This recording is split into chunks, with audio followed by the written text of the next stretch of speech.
Hi, I'm Tim, welcome to our channel, and thanks for logging on. Today we're discussing the FP Journe Tourbillon Souverain.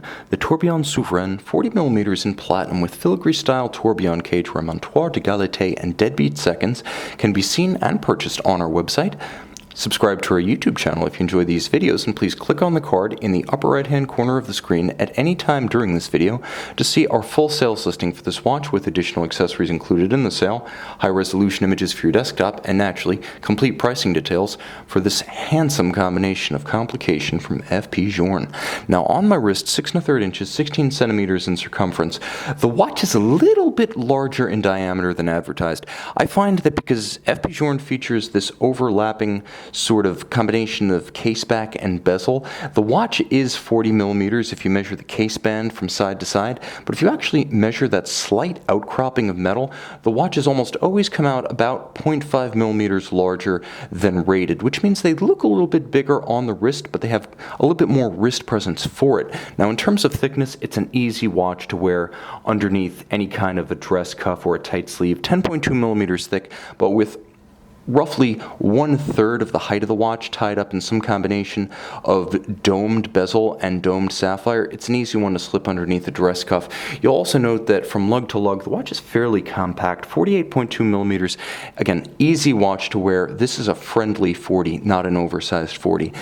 The lugs are nicely downturned. As you can see, they dip almost 90 degrees from the sweep of the case band to wear well on a smaller wrist. And though the watch does feature semi-conforming spring bars that trace the arc of the case a bit more effectively than vintage-style straight spring bars, nevertheless, they're not constrained against the case flank, and you can pull the strap straight down if you do have that smaller wrist that's borderline for wearing the watch.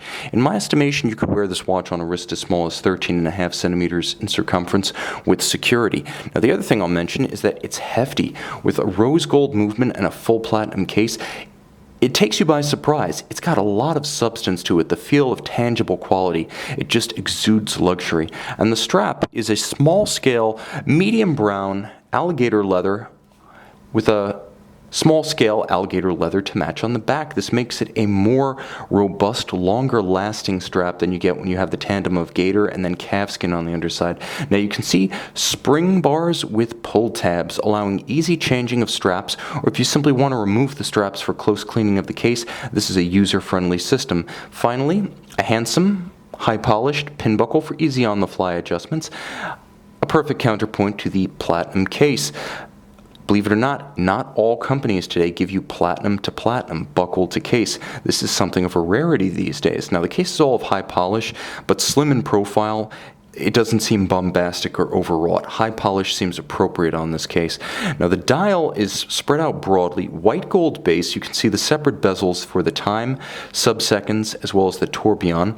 And the handsome array of colors, you have a little bit of gold in the tourbillon backing. You can see the rose gold, you can see the lighter gold color of the balance wheel, you can see the ruby of the pivot jewel, the blue of the hands, the silver of the registers, and the white gold matte finish of the dial base itself. Now it's true, FP Journe does like to write novels on his dials. Nevertheless, it does seem to work in a quirky, offbeat way. The iconic FP Journe dial side screws, once controversial, now almost universally copied, fixing the frames for the highlights of the watch. Now you can see the quirky FP Journe reverse power reserve at what would conventionally be 12 o'clock. Once you wind it to 0, what it's actually indicating is that 0 hours have elapsed since you wound the watch fully. So when it gets to 42, it's empty, not full. You'll also note the degree of finishing is far better than the first generation of the tourbillon watches that ran from 1999 to 2003, as the specular polish or black polish of the tourbillon bridge is exquisite and the filigree style cage immaculately executed. The watch does feature an overcoil, which is a rarity among Journe watches, compounding the advantages of the tourbillon. That is, with respect to gravity, the overcoil architecture helps the watch to maintain isochronism and precision in any position. Now you can also note that the watch features a seconds display that's currently stuttering between sweep seconds and deadbeat seconds, and that's deliberate. I wanted to show that early on in the video it was sort of dragging along. That's something that it does when it reaches about 12 to 10 hours of power reserve remaining. It goes from a deadbeat second to sweep seconds, and it disengages the remontoir de galette. Now fully wound, you can see it's in proper deadbeat, jumping once per second, and that's actually in sync with the release of power by the remontoir spring on the back. It releases a set amount of energy every second. So the theory being, regardless of the wind of the mainspring, the escapement driving the tourbillon will always receive the same amount of energy for isochronism and precision across the full range of power reserve, the watch having a maximum power reserve of approximately 42, and right up until the watch goes into sweep seconds mode, it's going to maintain outstanding amplitude as well as isochronism and precision.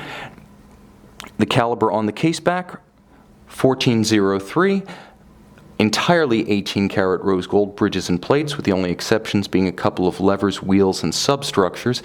You can see there is a gorgeous linear Côte de Genève mirrored anglage laid by hand on the periphery of the bridges.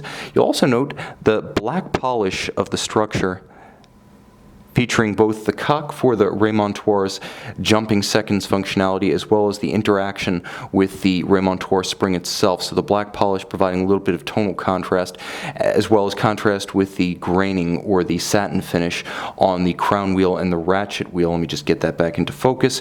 Of course, the watch, all in platinum with a gold movement, does weigh a ton. It's satisfying, and it's satisfying to examine on either side, partly because the watch does show you so much of the mechanism on the dial side. I would argue that this is the kind of watch you need never remove from your wrist to show off to friends, because unless you want to impress upon them that FP Journe makes movements entirely in gold, all of the action is here, as well as the best finishing.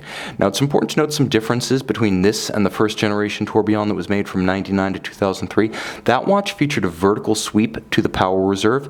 It featured an open aperture at the deadbeat seconds. It didn't actually have a seconds dial. It had the remontoir jumping in 1 second increments. And of course, various elements of the dial, from the size of the screws to the depths of the lacquer, these were once lacquered dials, were a little bit more homemade back then. This watch is considerably more polished, just as technically accomplished, and of course post-2004 with a rose gold movement, bridges and plates. A handsome piece, a unique piece. You know from across the room this is FP Journe, and as the tourbillon remontoir is where he started, this is the one to own if you've got the budget to own just one iconic FP Journe piece. It's got to be the Resonance, or it's got to be a tourbillon remontoir of some type. Either first generation, second, or third, I don't care. They're all spectacular. You can see and own this one on our website.